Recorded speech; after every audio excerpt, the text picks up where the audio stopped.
And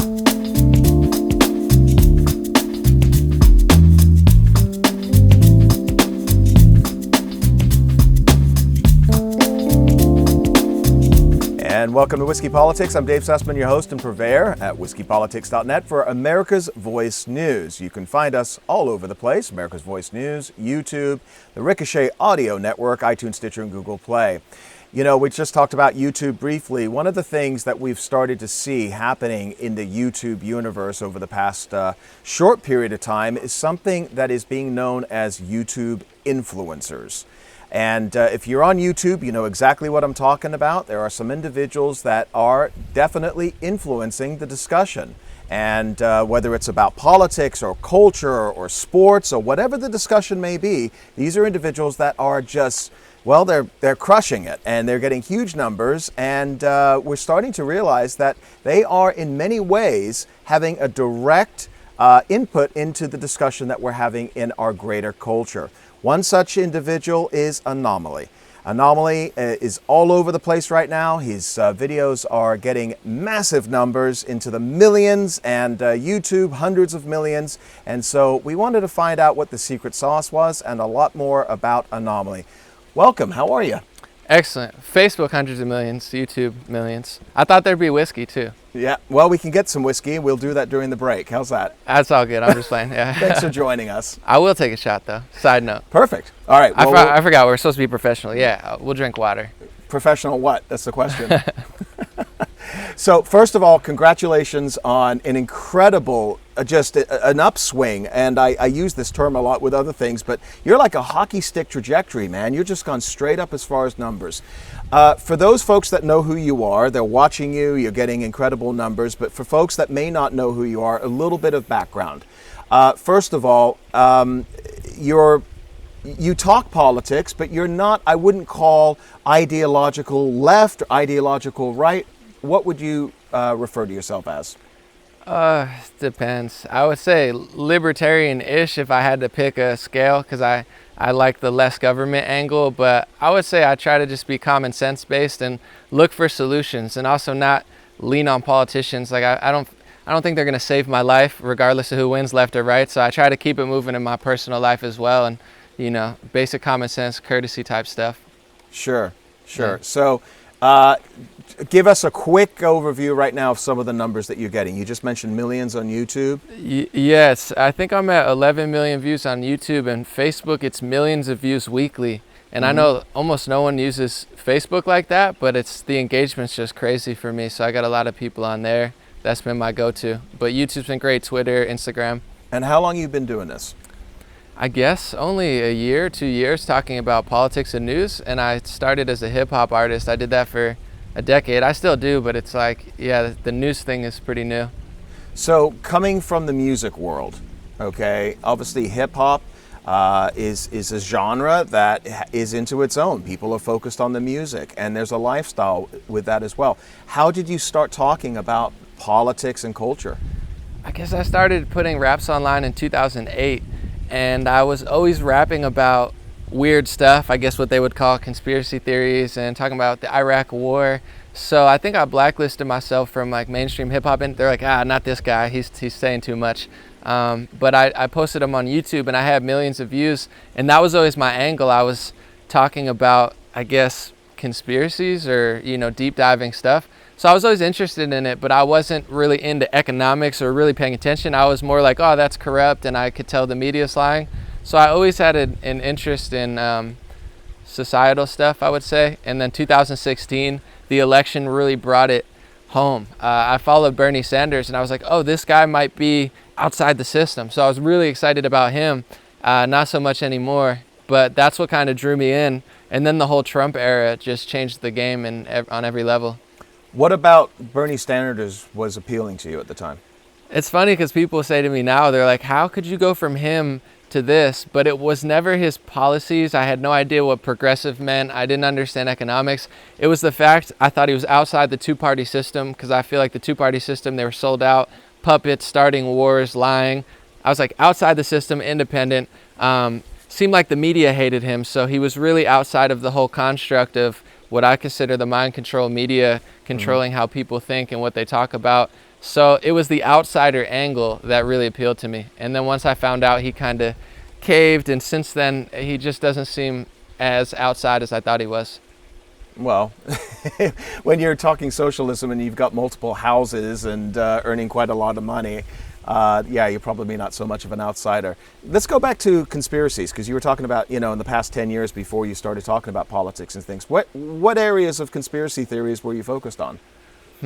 It's funny because I actually sampled Alex Jones in 2009. I put him on the end of a rap song. Did you? Yeah, I was talking about like the Bush, the whole like Bin Laden Bush connection, and just like the history of that type of stuff. Because Bin Laden, worked with our government back in the day, and it seemed like they didn't have that bad of a connection. And then people like, they've been talking about Jamal Khashoggi a lot. He was the guy who got murdered at the consulate. If you look at his Wikipedia, he was actually one of the tightest journalists with Bin Laden in the 90s. And then the narrative is like, he went rogue and started Al-Qaeda. I was always just interested in that stuff because to me, it's not a conspiracy. It's just like before the internet came out, they never talked about this stuff, where there's a lot of nuance in history. There's a lot of things that they would call a false flag, that it came out in the JFK papers and it's published in CBS now. So back in 2008, it was like, whoa, no way that's real. And now we kind of know, like, the media is not telling the truth. These wars were launched one way or another off of maybe bad intel or not what they told us. And back in 2008, I don't think it was as popular as it is now. Okay. So from 2008, we saw the election, Obama became president. And over those 8 years, you were still focused on hip hop mostly? Absolutely, yeah. Okay. And so 2016, you kind of were like, hey, who's this Bernie guy? And what was your opinion on the Obama administration at the time? At the beginning, I was young and I thought, you know what, he looks cool. He was like smoking a joint. I was like just a dumb kid. I was like, oh, he might be cooler. And through the whole administration, I was just like, you know what, he's a puppet, but maybe he'll do a little bit more. So I've always been kind of optimistic, where I didn't think he was that great at all, but I didn't understand like Obamacare. I didn't understand healthcare, taxes, Middle East. I didn't fully understand what was going on. I just knew like they're lying and something weird's happening. But as the 2016, 2017, I kind of put all the pieces together, and I have a way better understanding of who's who in the media, why it was wrong, and like what was wrong about it. So I never was like gung-ho Democrat or like, oh my God, Obama's the greatest savior. I was just kind of like, yeah, he's kind of cool. I figured maybe he'd be like a slight step up from Bush. But now I'm just like, I feel like they were kind of one and the same in many ways. So one of the things that I see about you, and I've watched many of your different videos and we've met a few times now, is that I couldn't pigeonhole you into a category of politics. Do you get pigeonholed on YouTube or on Facebook? Do people assume that you're one side or another? I can't read the comments that much anymore, but it seems like no matter what I'm doing, someone's mad at me. So they call me Fox News when I say things that go in Trump's favor. There's Trump supporters who get mad when I say that that's not the right approach that conservatives are doing. There's people who like that I'm edgy and I'll talk about things that conservatives don't talk about, and they're like, that's dope. But the second I don't say exactly what they want to say, they'll say I'm a Zionist shill and I'm not doing enough. So I've gotten it from every angle. I talked about one topic, and I remember someone said I was a Zionist shill working for Israel, which obviously is not true. But then the other side said I was anti-Semitic, and so it's like two people could watch the same video, and one person says he's working with Jewish government, and then the other people say he hates Jewish people, where clearly the problem, I don't think, is me. It's like people can't accept a full discussion about anything without freaking out the second that you go off of the narrative that they want you to go off of. But I don't think the truth is black and white. Right. And I think the multi-layered world picture here is not just like them. Like clearly there's more powerful people than others, countries and billionaires. But I think the true discussion is way bigger, and it seems like no one wants me to have that. I mean, don't get me wrong, there's a lot of people supporting, but yeah, I've gotten called everything under the sun. I bet. Well, we're going to get more into this, especially about the bigger discussion of the day. And we have An0maly sitting here in beautiful California sunshine. We'll be right back. Dave Sussman here at Whiskey Politics on America's Voice News.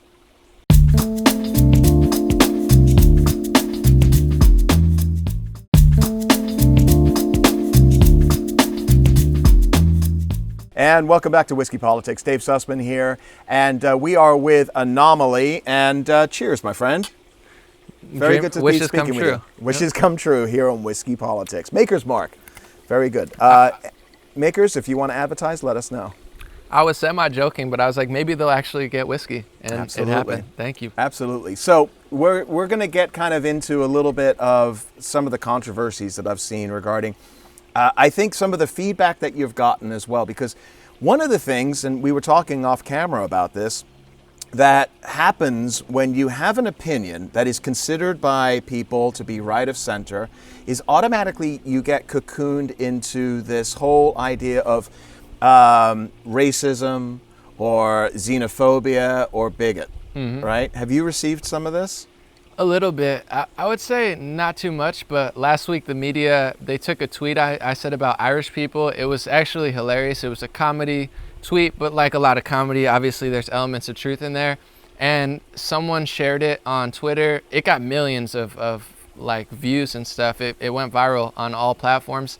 And it was a nationalist, so they basically said it was a white nationalist trope and only white nationalists talk about it. And I'm of mixed descent. I'm part Hispanic, part white, but I'm also not a nationalist at all. And I actually have a video that I said how to stop the rise of nationalism. And a lot of nationalists and conservatives said, why would you want to stop the rise? I was like, I'm just trying to explain to the left wing why it's actually rising, and here's how you would curb it if you want to. It was kind of like an outside looking in piece. Okay. And yeah, I got framed for something I wasn't. So yeah, that was a little weird. But I don't even know if anyone reads the news. Like 3 friends sent it to me. I got almost no backlash from it. And my video that I talked about it seemed like it did a lot better than their article. So it's just unnecessary. But yeah, I've gotten a little stuff here or there. I'm just ignoring it. It's probably a good thing that you don't read the comments when you're getting millions of views, because there is a lot of stuff out there that just a lot of crazy people. They're like kittens on their keyboards in their basements, right? But what does nationalism mean to you? I looked up the dictionary definition and it said... You did a piece on this. Yeah, it said it means you put your country first and prioritize it and love your country, which makes sense. But the media is really good at branding. So in efforts to quash the right wing, they've branded it as white nationalism, even though there's black and Hispanic nationalists as well. Right. So they've put a race element to it, which is weird because it's an ideology, not a race. And then said if you're a white nationalist, they link it to white supremacist and white ethno-state, like destroy all the other races. So they've done that falsely. So I try to stay away from it. But obviously I love the country, but it's just not my title that I think of for myself, because I like the country, but I think some people are overly nationalistic. And it's easy to play people when they're too into it. Like, let's go start that war for America. They're like, let's do it. Whereas the left and the right both have little triggers where you can play them. So I try to not go too deep in any hole. But yeah, it's really not as bad of a word as they say it is. But I know how they brand things. So I'm like, all right, I'm staying away from that. So when somebody is watching this, or you, and doing your video, and they say, oh, he's a nationalist, that means that he's a white supremacist or whatever it may be. Yeah. You can be America first. If you lived in Australia or Brazil or New Zealand or whatever it is, you are obviously a fan of your own country. If you have pride in your country, I think that's what you're saying that the definition is. Mm-hmm. But the media, and tell me if I'm wrong here, or the left in many ways have taken that brand and try to fit their narrative of right wing being racist or xenophobic or bigoted. Absolutely. If you have an American flag, they treat it like the swastika now. And there's liberals like Joe Rogan who just love the American flag. Right. And they call him far right because he's not brainwashed by social stuff and he'll keep it real, even though he's like as liberal as you can get when it comes to policy. I heard a story of a Hispanic guy who wore a red hat with an American flag on it, and he didn't get a promotion, and they basically fired him because it was a red hat like a Trump and it had the American flag, so they figured he must be right wing or something. It's gotten so ridiculous where it's like, this is our country. If you're from Mexico, you fly a Mexican flag. If you're from America, there's nothing wrong with loving this country. And I think even from a spiritual angle, which the left claims that they are, you got to change yourself to change the world. Mm-hmm. So if you want to love the world, you have to start with your country. So it's like a lot of these people seem to hate their country or not like nationalism at all. Yet that's a recipe for disaster when it comes to changing the world, because it's like you're forgetting your community. And even in California, that's why you see We have highest taxes, highest poverty. There's also beautiful elements as well, but it seems like they care about everything but the state and the city that they serve. So it's become a real problem on the left, but all they want to do is attack people who like the country, which is just weird. That's why I made a video on it. I'm like, this is why it's rising, because of how you're acting. So if you want it to really lower down, you got to stop acting this crazy, because you're pushing millions of people into a more nationalistic ideology for self-preservation. They're like, these guys are going crazy. So when you talk about somebody that is saying, oh, you know, you're a nationalist, and you come back and say, hey, look, first of all, I'm not even white. I'm a mutt. You and I were talking before I'm a mutt as well, right? I've got every Eastern European country and probably some Russia in me, which means, you know, I'm colluding with the government in some way.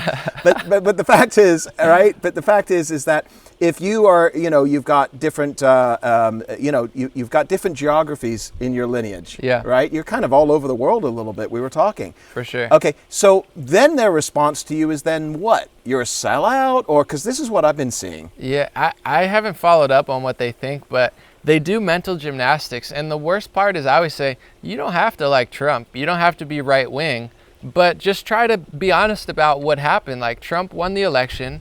There's a lot of things he did right. There's a lot of things that you could say he did wrong.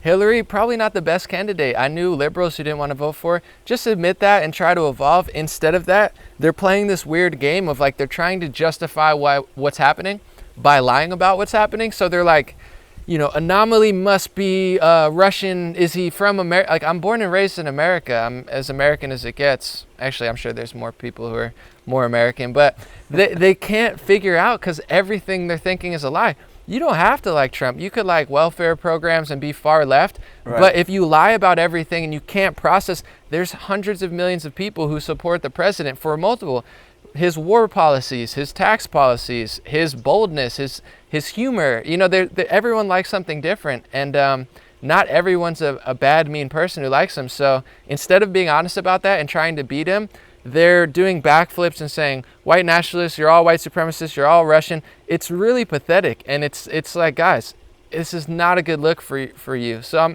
that's my plea always. I'm like, listen, I don't want you to like Trump if you don't like him, but like, please stop doing this, because it doesn't help me.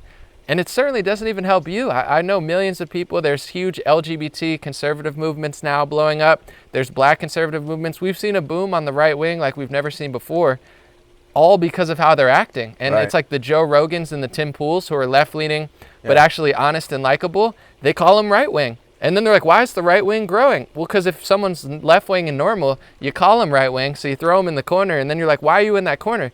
You just threw them there. Joe Rogan's not even right-wing, and they can't seem to process any sort of, you know, critical thinking argument. Yeah, so, I mean, you talk about Rogan. Rogan considers himself left-wing. Mm-hmm. Right, but he's got more, I would say, libertarian values when it comes to government. If you're watching him discuss things with, Jack Dorsey on Twitter, he's concerned about some of the things I want to talk to you about as well, regarding, people being, kicked off, booted off of Twitter and things like this. So it's about the individual. But what do you say to those people that are taking a look at 2020 right now? And on the left, we've got this long list of individuals that their primary focus is identity politics for 2020. It's a self-eating philosophy. It's going to crush them in every which way. I was on a hike the other day talking to someone liberal in the film industry, really cool guy. Like, we agreed, disagreed, but really rational.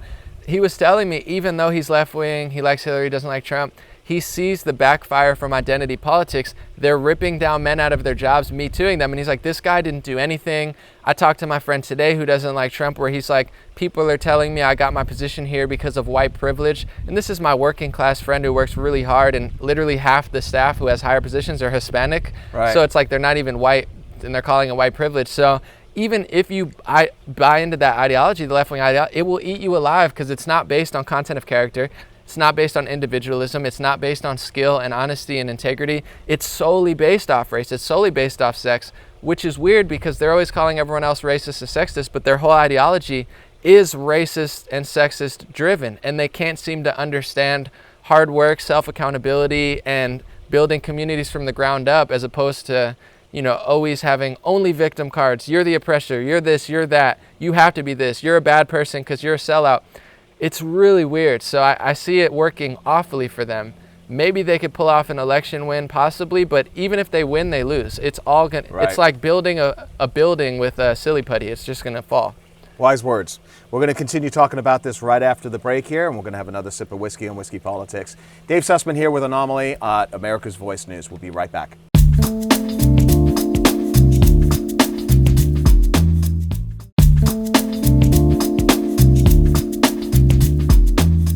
And welcome back to Whiskey Politics at America's Voice News, and I'm with An0maly. And An0maly, where can people find you, by the way? I'm on Instagram at Dream Rare, on Twitter at Legendary Energy, and if they search An0maly, they can find me anywhere, but the O is a 0, so An0maly. And I also have a few songs on Spotify and iTunes or whatever, you guys get it, you'll find it. So right before the break, we were talking a little bit about, you were mentioning Tim Pool, you were talking about Joe Rogan.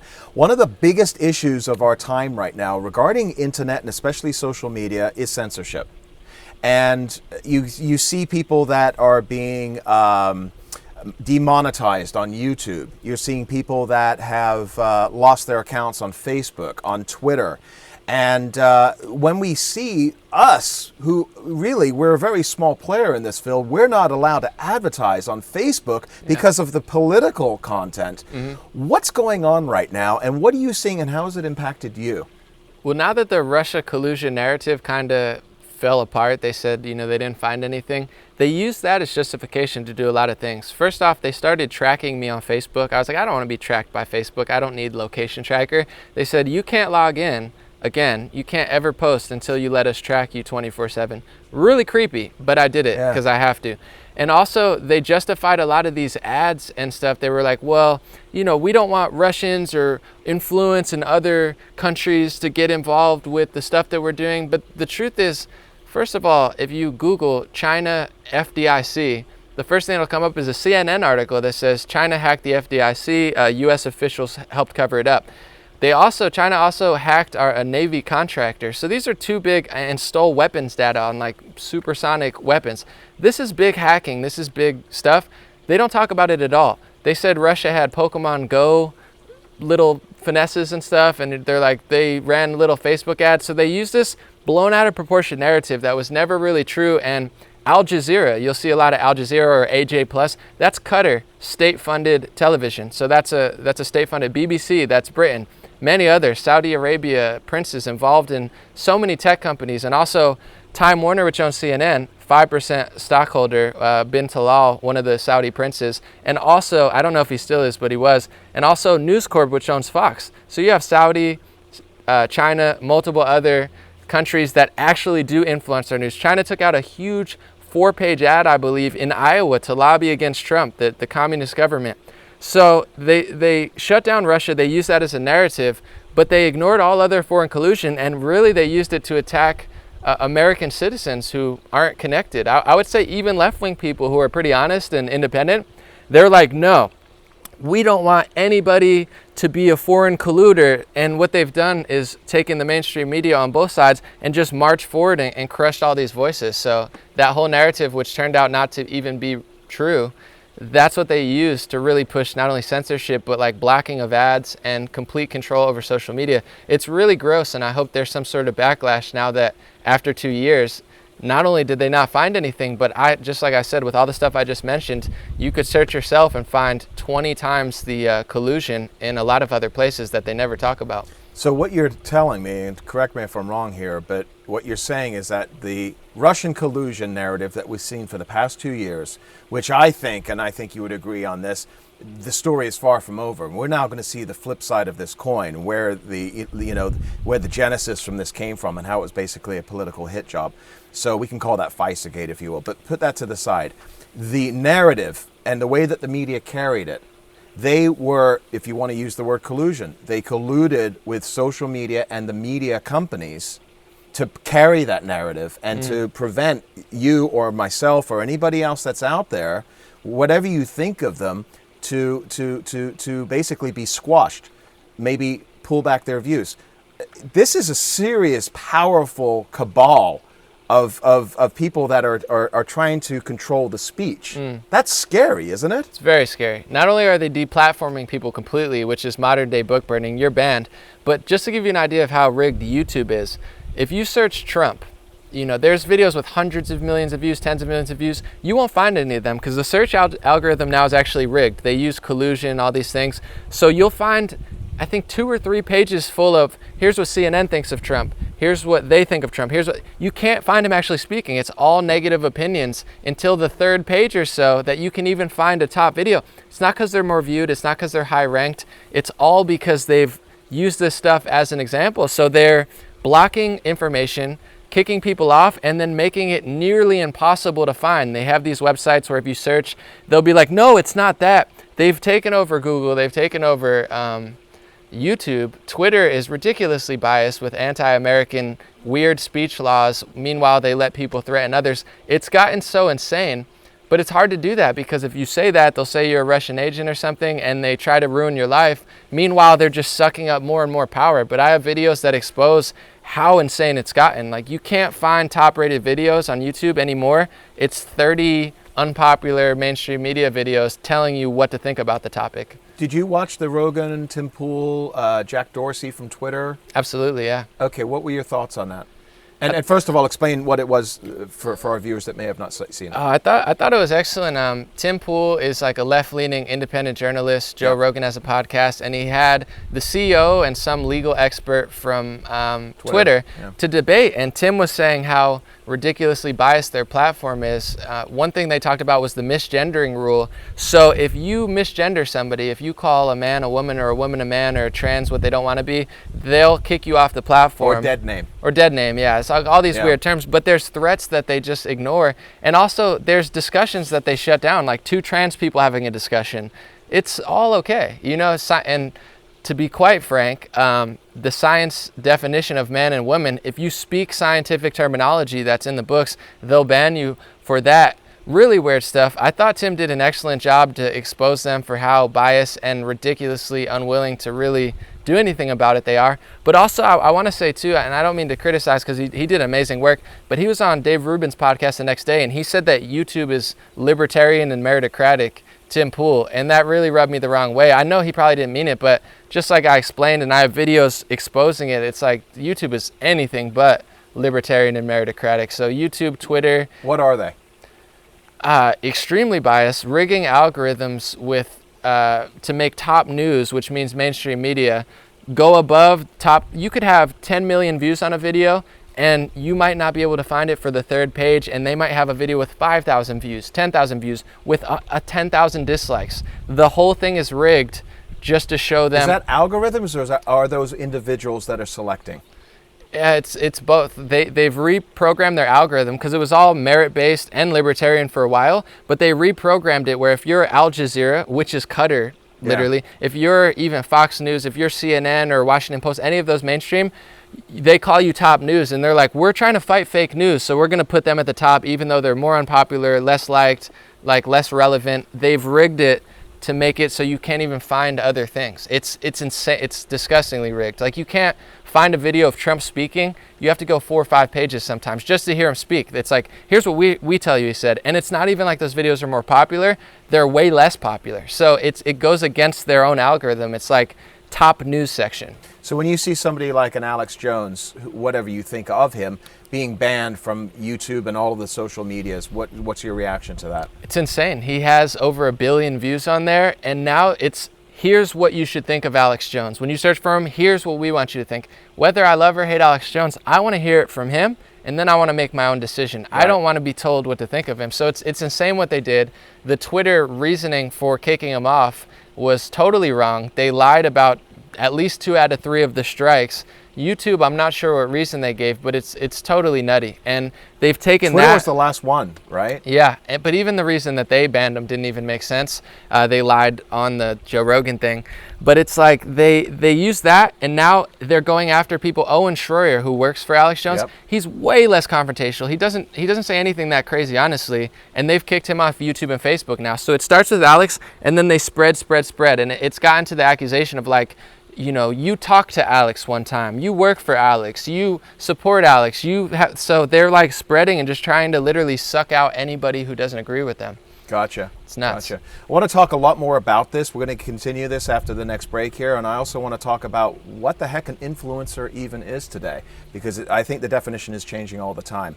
We're going to be right back with An0maly with a 0, drinking whiskey here in the sun at Whiskey Politics on America's Voice News. We'll be right back.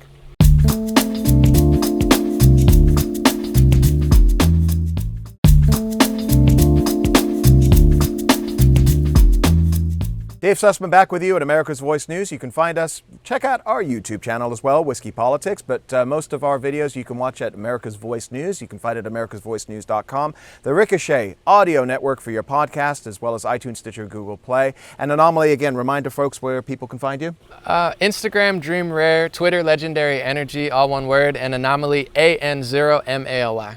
Perfect. Okay, and it's a great feed, and I've subscribed to you. You're getting a huge amount of views, and people that are getting the kind of views that you're getting are rare. It's very, very hard to break through that bubble and pierce it. So first of all, congratulations. Thank you. Secondly, how the heck did you do it?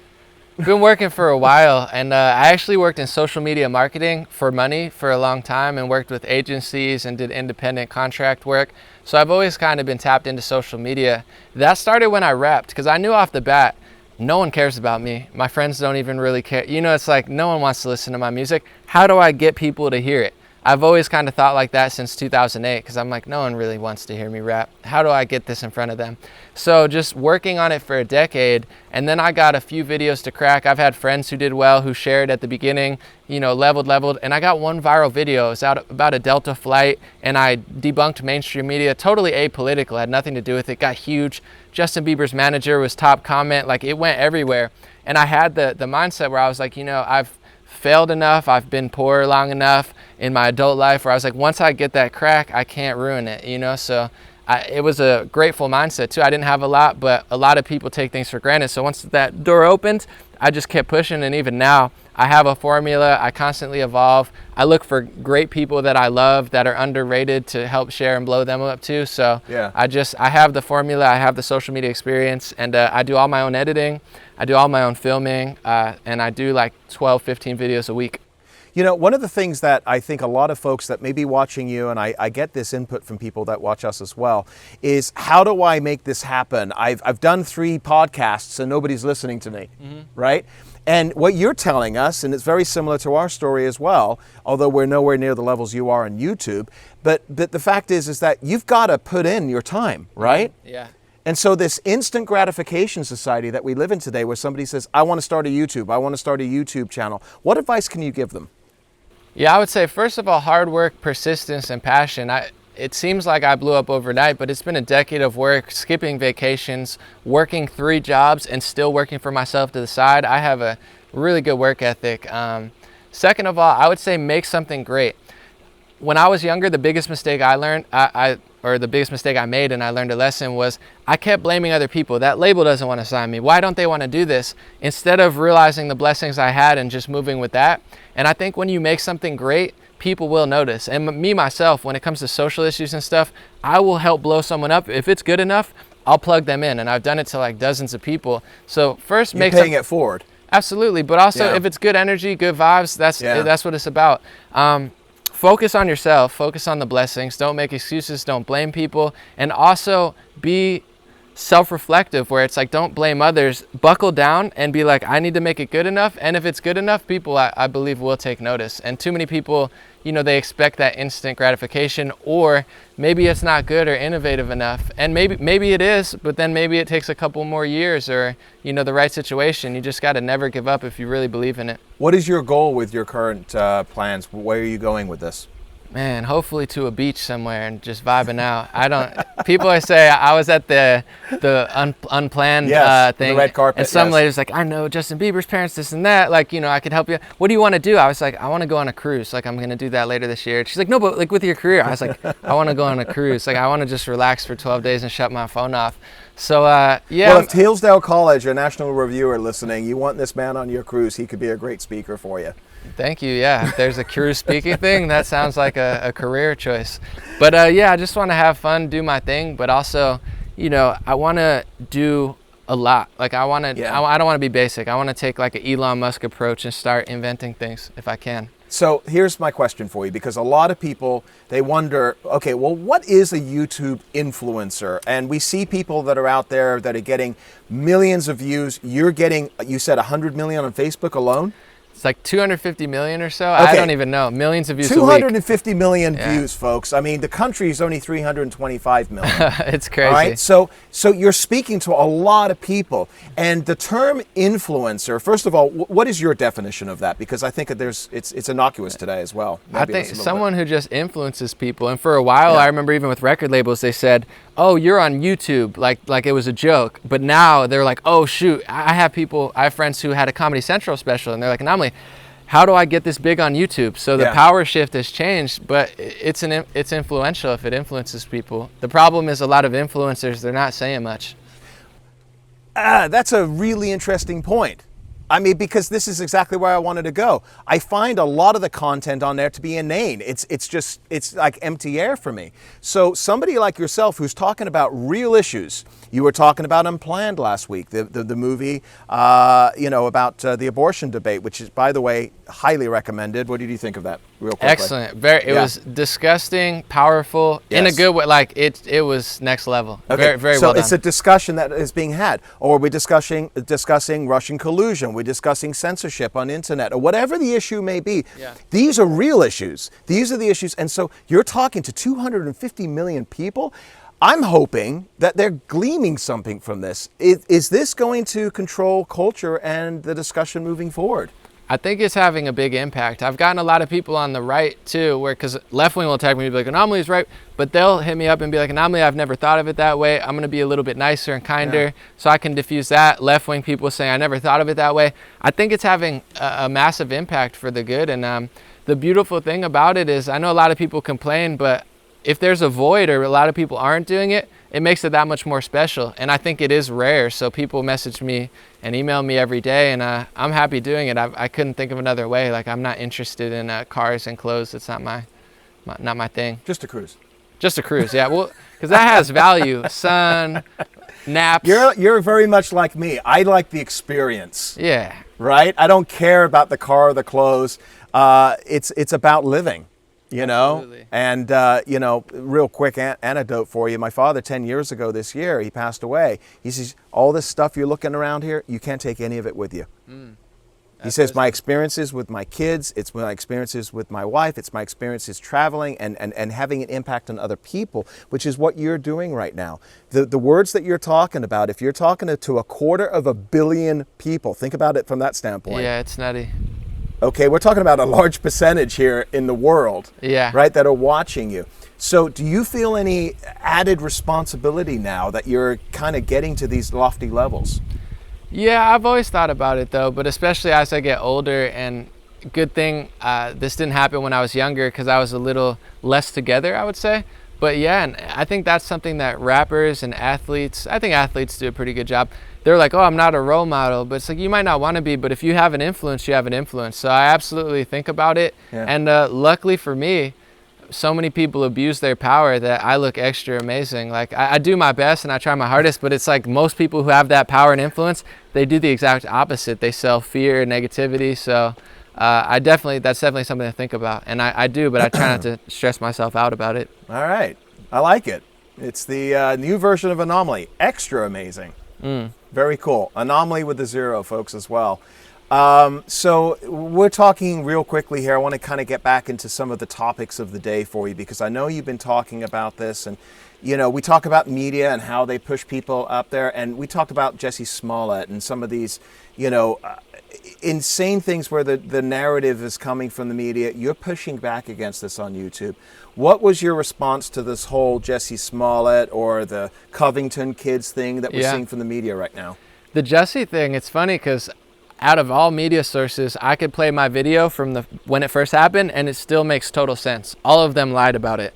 I said, hey, I'm not going to jump to conclusions. I don't know if it's fake. Here's what I know. Here's how many cameras are in Chicago. Here's other stuff that's happened. Here's other media lies. And I just said, let's see what happens.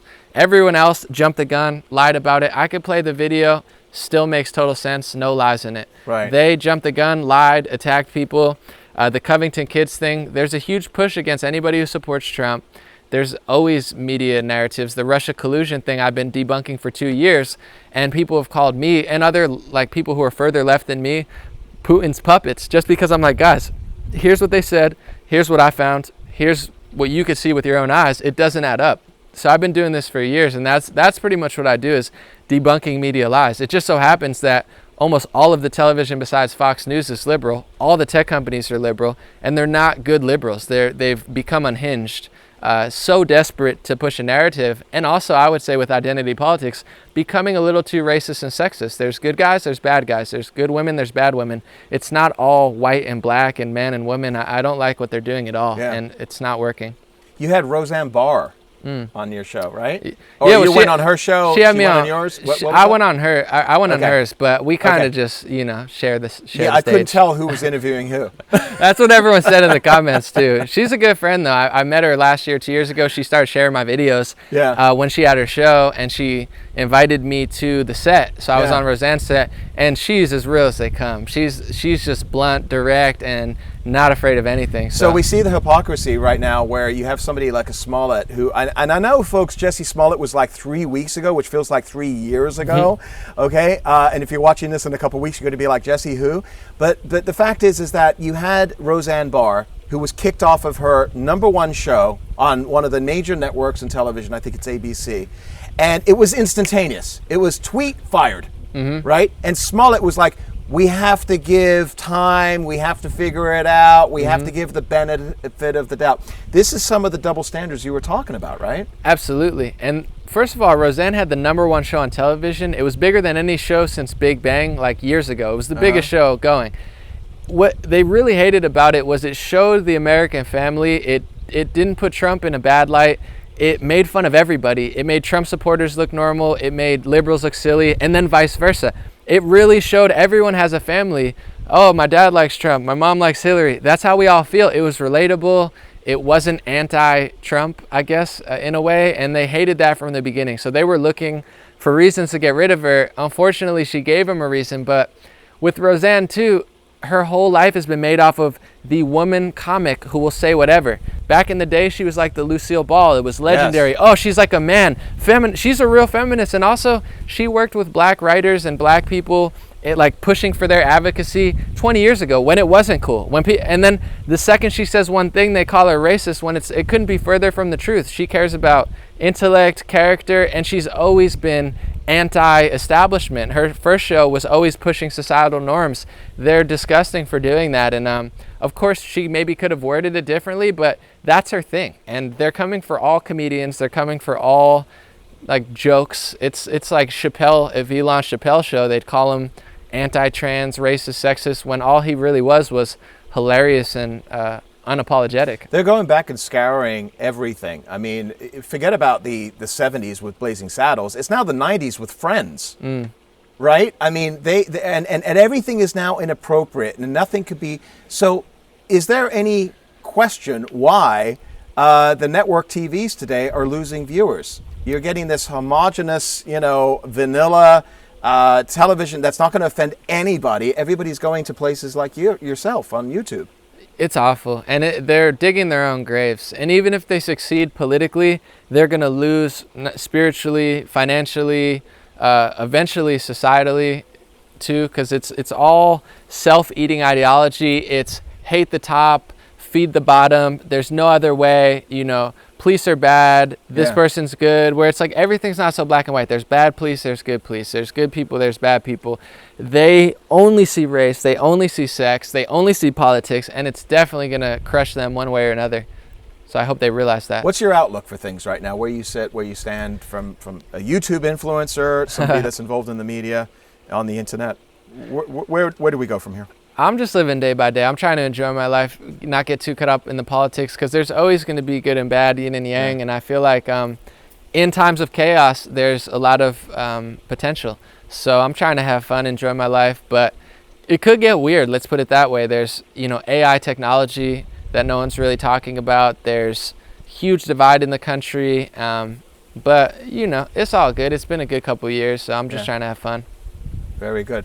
Well, listen, I got to tell you, first of all, we just spoke about AI technology. Gilder last week on our episode, we had him on. So you want to check out that episode on YouTube. It's fascinating. I want to say to you that, first of all, congratulations. Piercing a bubble on something as big as YouTube today is hard to do. And that comes back to your work ethic, tenacity, and perseverance. And anybody that's watching this and you're wondering how he did it, it's all down to hard work. So congratulations and keep it up. And we're going to look forward to seeing bigger things from you. Thank An0maly, again, remind everybody where you are. I'm on YouTube, Facebook, An0maly, but I just want to say be grateful too. A lot of people, like I said, blame and hate. That's not the way. If you're grateful, even if you don't have that much, I feel like you can exponentially grow. And that's what a lot of people are missing, Great especially message. nowadays. Cheers, my friend. God bless. God bless you. And folks, you can continue to find us. It's bad luck not to drink after a cheers. Folks, find us at YouTube, Whiskey Politics, Ricochet Audio Network, and our podcasts, as well as America's Voice News. Dave Sussman signing off. Again, very special thanks to An0maly. And we'll be back again very soon at Whiskey Politics. Thanks Cheers. for having me.